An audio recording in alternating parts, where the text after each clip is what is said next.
Muy buenos días, mis hermanos, que Dios les bendiga. Es un placer y gusto estar una vez más con ustedes esta linda mañana.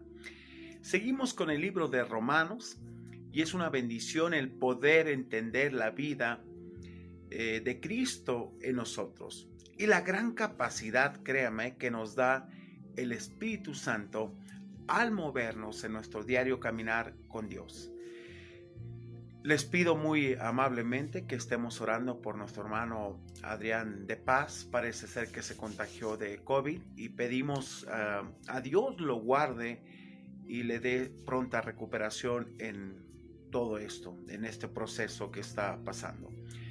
Esta mañana me gustaría que meditemos en la porción que nos toca de Romanos capítulo 8, de los versículos del 9 al 11. Y este devocional se titula liberación del cuerpo. Ayer vimos lo que era la liberación del pecado, ¿sí?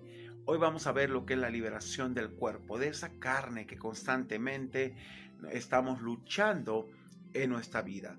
Y créame que es algo que podemos someter a Dios. Gracias al Espíritu Santo nos ayuda a someter nuestros deseos, nuestra carne a la voluntad de Dios. Y ahora estamos sometidos y podemos estar sometidos a la voluntad de Dios definitivamente. Mire, el ser humano es muy dado a justificarse en cuanto lo que vive día con día en su carne, pero nos vamos a dar cuenta que no hay justificación. Dios nos dio una capacidad plena para ser sometidos precisamente o someter nuestra carne al poder del Espíritu Santo. Y el pecado se puede vencer, la tentación se puede vencer, tantas cosas.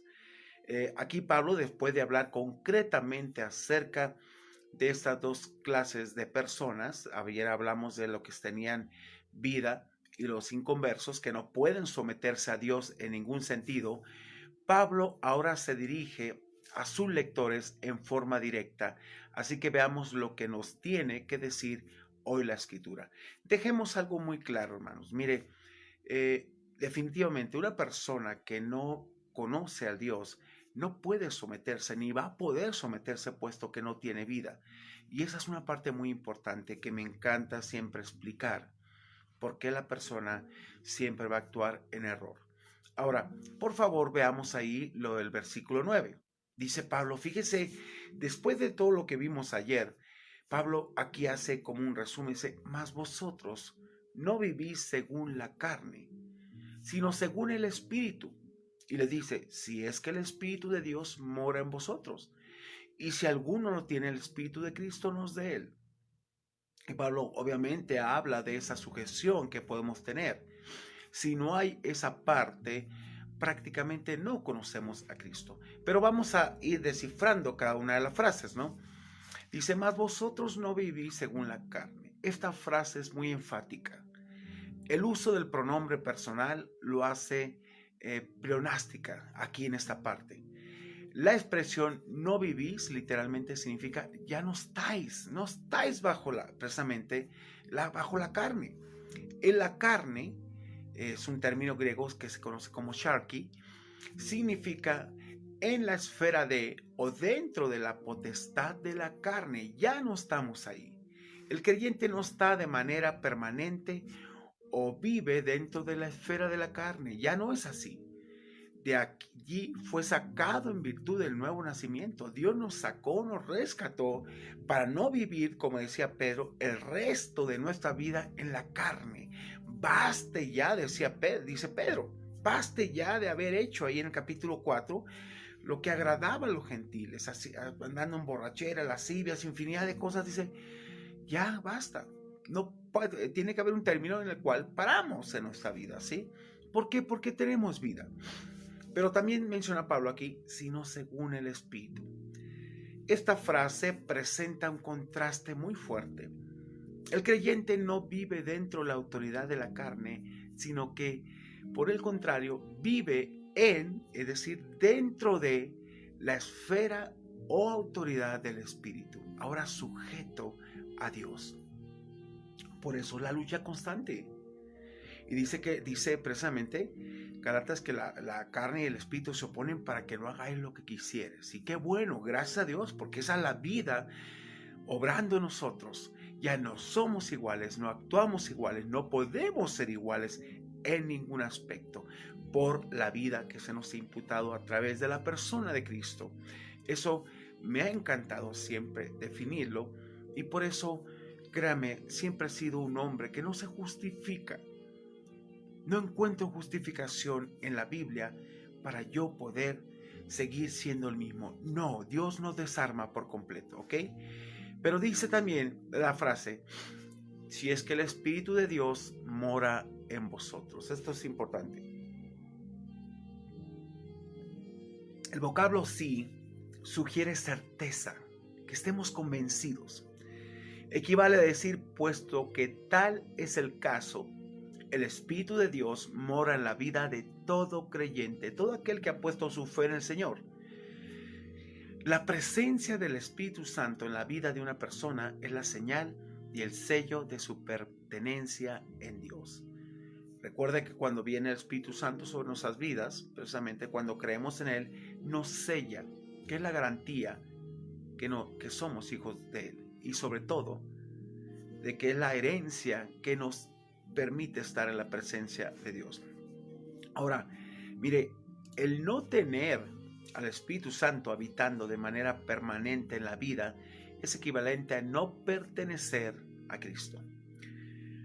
Quiero que quede esto claro, un creyente no puede pasar su vida sujeto a la carne. Mire, muchas veces has dicho, es que es un cristiano carnal. Eso es al principio de tu vida, lo puedo creer.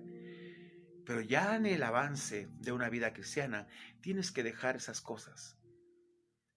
Una ocasión, una persona me decía, es que ahí dice, a ver.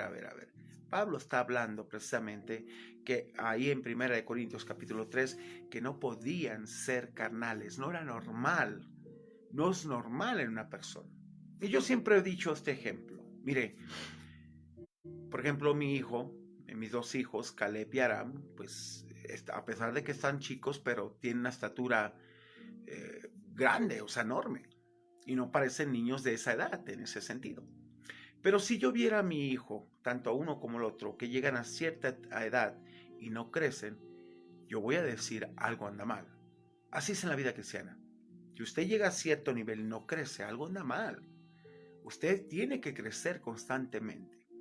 Un creyente no puede pasar su vida sujeto a la carne.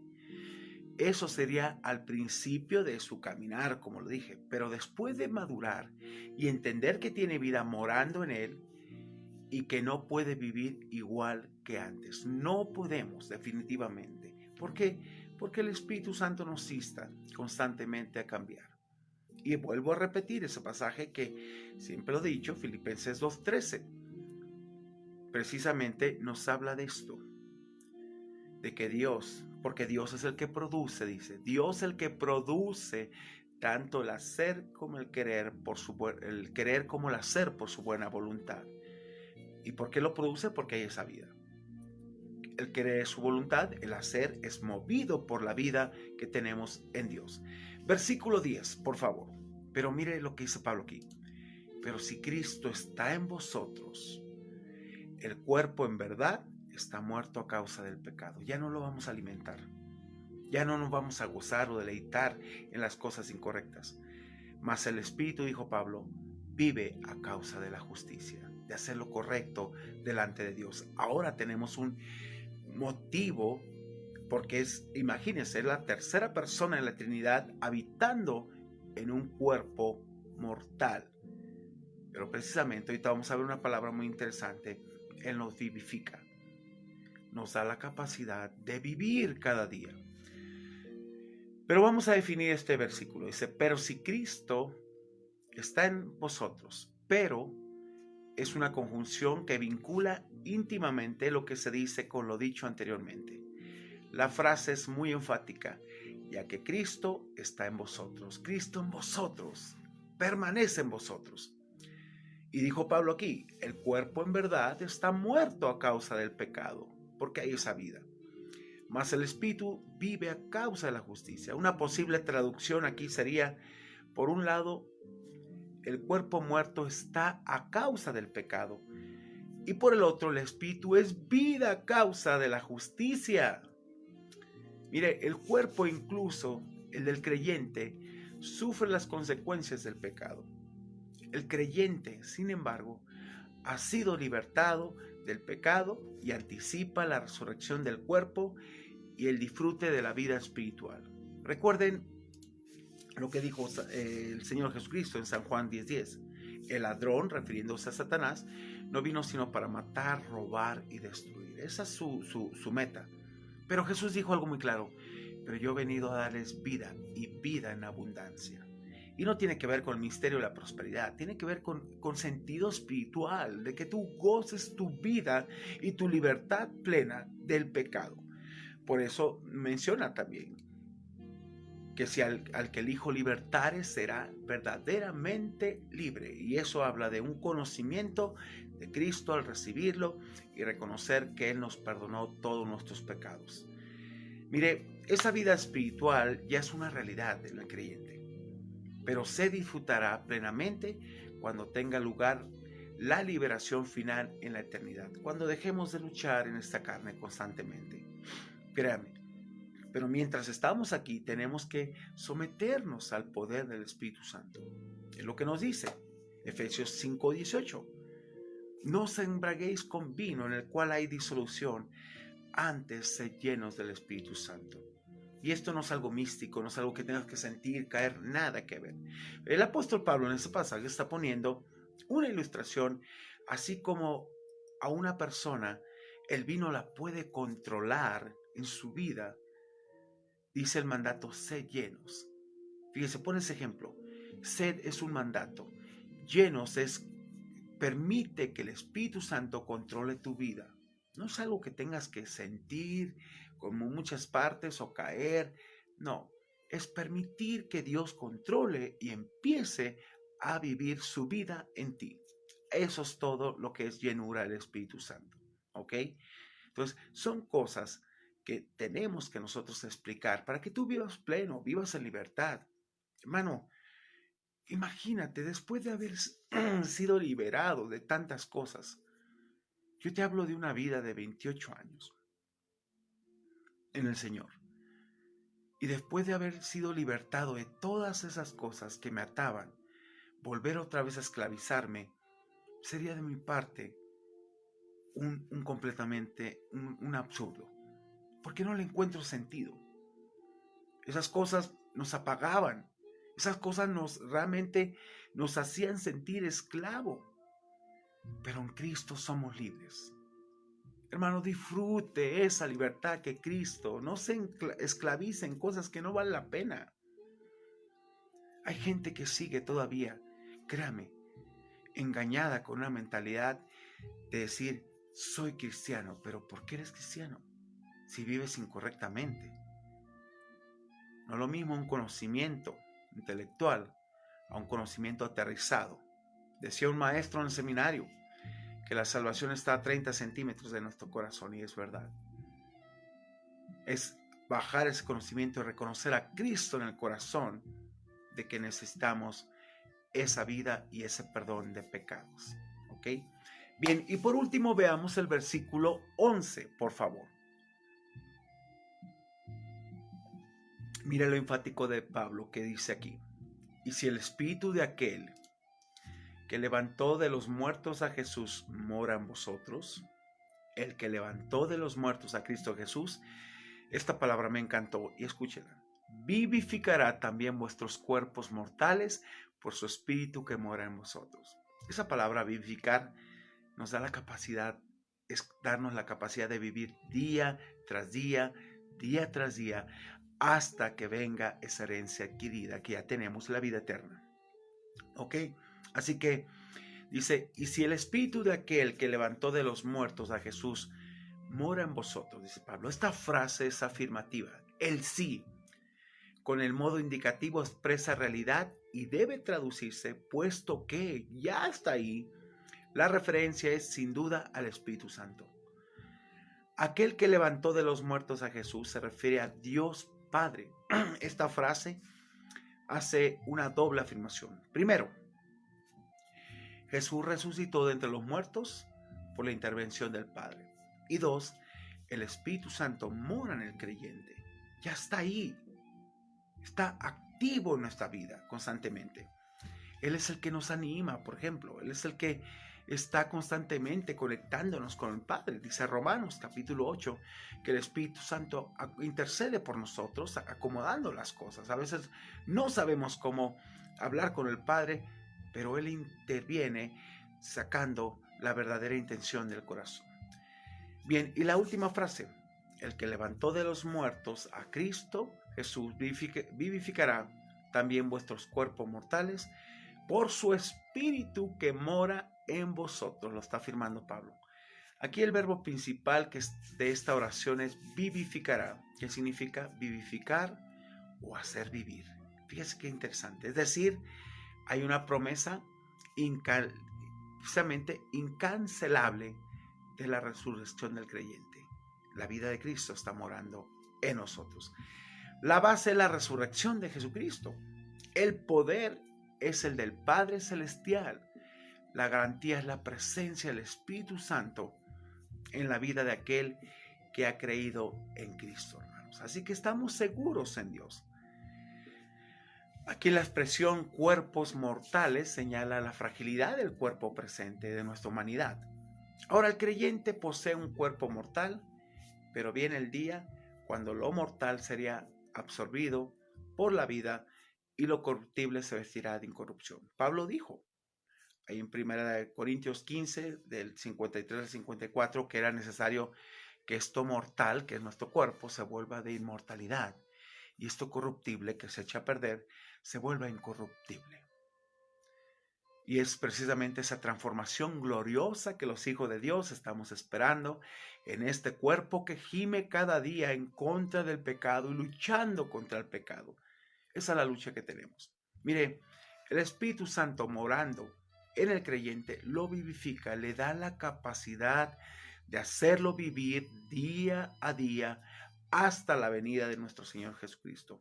Por eso somos retados a someter nuestras vidas a Dios por la vida de Dios existiendo a través del Hijo en nosotros.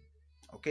Así que mire, Pablo nunca justificó sus acciones pasadas, ni en lo presente siempre, y en lo presente precisamente, siempre dio evidencias de una vida sujeta a Dios. Pablo expuso su lucha diaria, pero también la fuente de su victoria. Me encanta este pasaje que de él Pablo menciona en Romanos capítulo 7, versículo 24-25, ¿sí?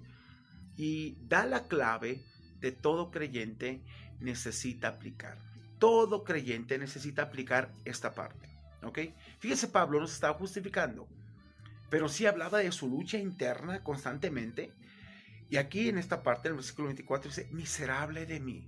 No se estaba lamentando, estaba autocompadeciendo, no, ningún sentido. Hace una pregunta: ¿quién me librará de este cuerpo de muerte?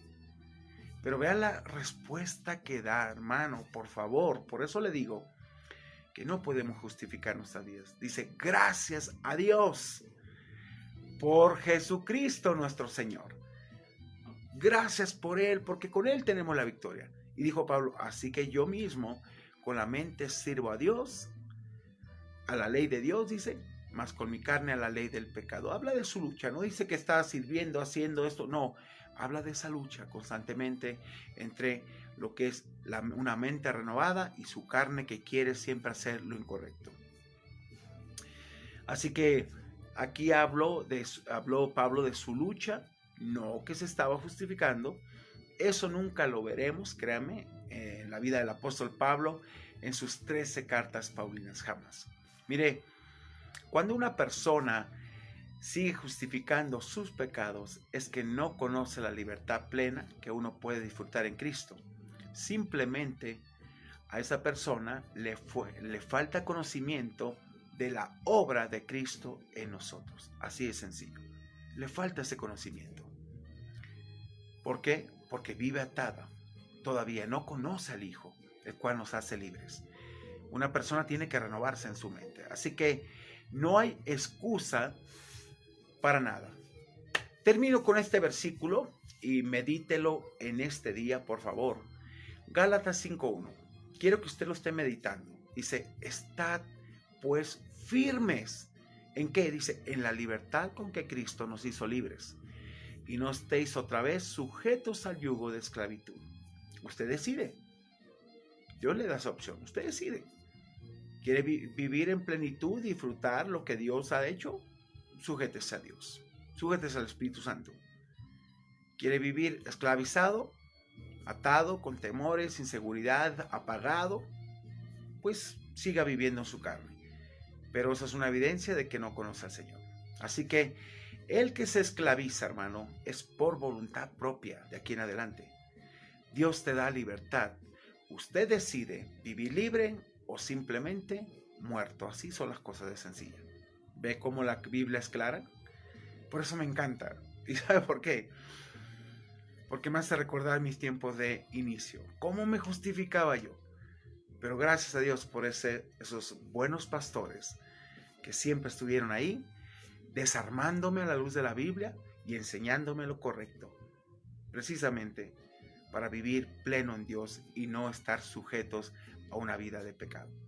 Que Dios les bendiga, hermanos. Gracias a Dios les pedimos que estén orando por nosotros. En un ratito más salimos a la Sierra Norte de Puebla.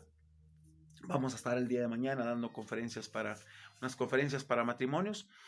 Que Dios los bendiga grandemente. Conéctense el domingo. Tenemos un invitado especial. Y empezamos nuestra nueva serie. Decide decirle adiós al afán y la ansiedad. Decide. Vamos a hablar sobre la soberanía de Dios. Alégrate la soberanía de Dios. Esa parte es lo que a veces no podemos comprender. ¿Sabe? Alegrarte la soberanía de Dios es que tú no tienes el control y por más que hagas no vas a arreglar nada. Entonces, ¿para qué te frustras? Déjaselo a Dios. Él tiene el control perfecto. Él hace las cosas. Él no cambia. Él es bueno. Que Dios te bendiga. Disfruta tu día y quiero orar por ti, ¿sí? Padre, gracias te damos por este día, gracias por tu palabra que nos insta día con día a cambiar, a escudriñarla, Padre. En verdad, yo he entendido que una vida que no se sujeta a ti es una vida que a veces no puede porque o no tiene vida o no quiere, Señor. Pero no hay excusa, tú nos desarmas a la luz de tu palabra y nos muestras en verdad lo correcto a vivir. Esto no es, Padre, ser santurrón, esto no es ser... Padre cuadrado, esto no es ser legalista, esto es tu palabra y los que nos libramos somos nosotros, Padre. Nosotros somos los que en verdad podemos disfrutar esa plenitud y no de gastar nuestra vida en cosas que no valen la pena. Así que te pido que nos ayudes, nos bendigas, dirige nuestro viaje, Señor, y toma el control de nuestras vidas, toma el control del vehículo, toma el control de todo, Señor, y cuida nuestra entrada y nuestra salida desde ahora y para siempre. Amén. En el nombre precioso de Cristo Jesús, bendigo mis hermanos y bendecimos tu nombre. Amén y amén. Que Dios los bendiga, los guarde grandemente. Hermanos, nos vemos, si Dios quiere, la próxima semana, jueves, viernes, si Dios nos permite. Dios les bendiga.